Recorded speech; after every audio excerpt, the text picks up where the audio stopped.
Талақ соңғы бөлім. Авторы Бейімбет Майлин. Достар, мені жоғалтып алмас үшін менің каналыма тіркеліп, лайк басып қойыңыздар. Мен алдағы уақытта көптеген қызықты аудио әңгімелер шығаратын боламын. Көп шыдап жатуға Айдарбектің дәті шыдамады. Зейнептің жанына барғысы, ұрғандығына ғафу өтінгісі келді. Еңбектеп сипалап пештің қасына келді. Зейнептің басына қолы тиіп кеткенде біртүрлі бойы еріп кеткен секілді. Зейнеп ұйықтап жатыр екен. Айдарбектің келгенін сезбеді. Айдарбек құшақтамақшы, бетінен сүймекші болып жақындай бергенде Зейнеп әлденеге қалтыранып, оянып кетті. «Әй, бұл кім? Мен ғой, қарағым!» Зейнеп басын көтеріп жан-жағына қаранды. Үй іші тастай қараңғы.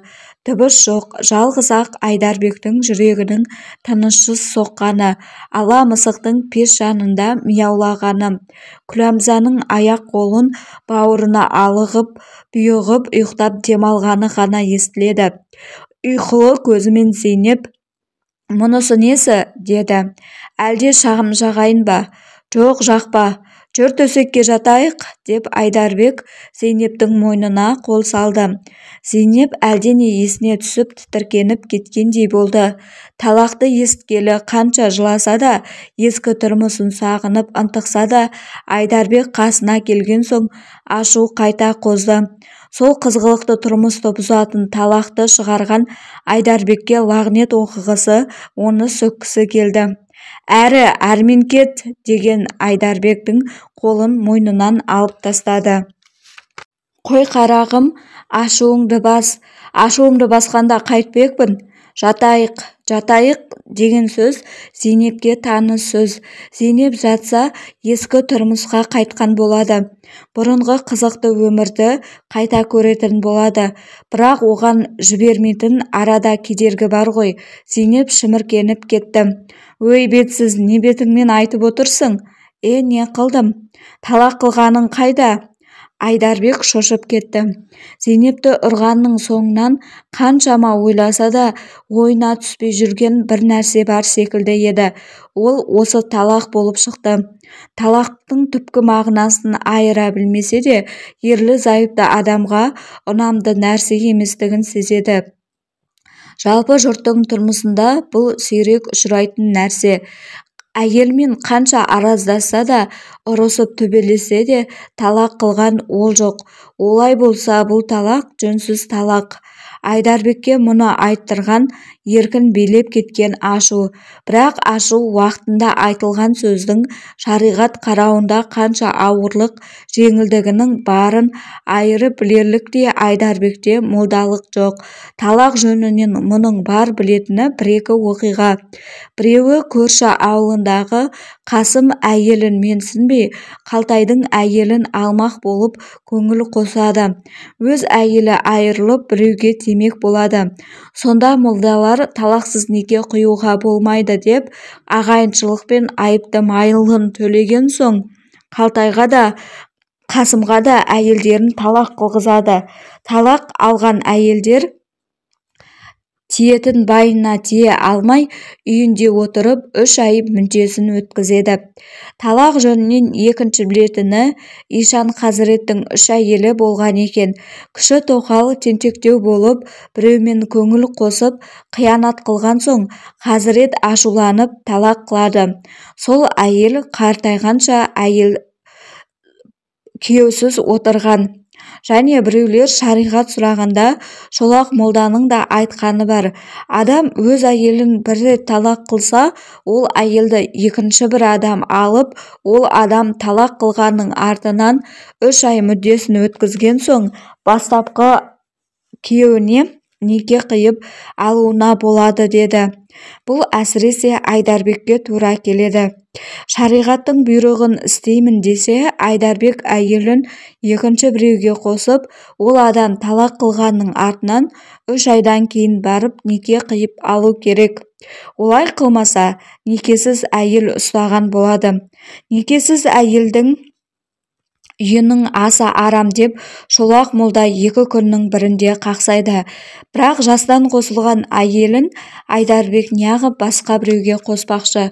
Көзі тірі тұрғанда Зейнептің басқа біреудің қойнында жатқанын көру Айдарбекке өлім емес пе?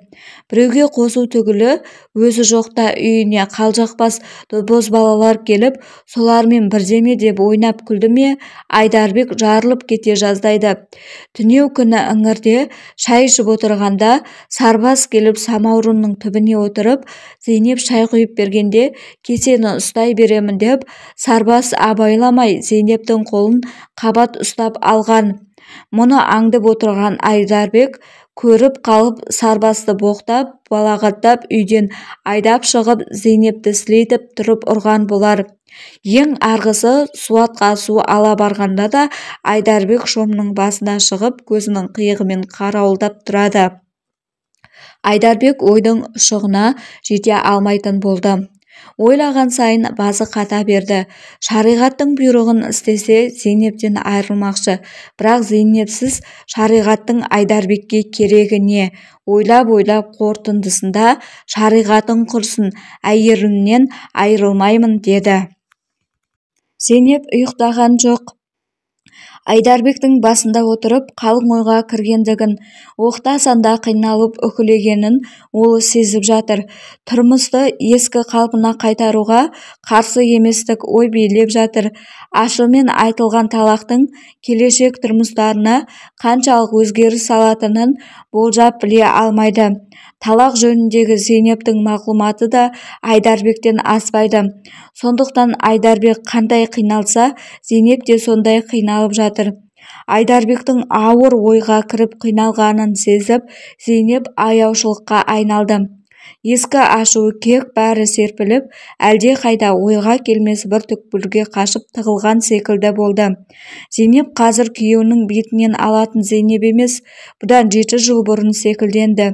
Жатқан күйінде сөйлейін деп 1-2 рет ыңғайланды да, оны ретсіз тауып басын көтеріп түрегелді. Зейнеп қозғалғанда Айдарбек те сескеніп, қорқып кеткендей де, қуанып кеткендей де болды. Зейнеп деді. Даусында бір түрлі жеңілгендік, өтінгендік сезілді. Деді Зейнеп. Жай тұрдың ба? Жай. Зейнептің даусы Айдарбекке жұмсақ, майда, не айтса да көнетін тәрізденді. Жатсақ қайтеді? Зейнеп үндемеді. Қарсы сөйлемегеніне Айдарбек сүйсініп, икемдеуге айналды. 7 жылдан бері ерлі-зайыпты болып күн өткіздік. Содан бері ұрыс та талас та болған шығар. Қашанда жарасып кете бермейтін бедік. Бұ да соның бірі ғой. Мені уайымға салма.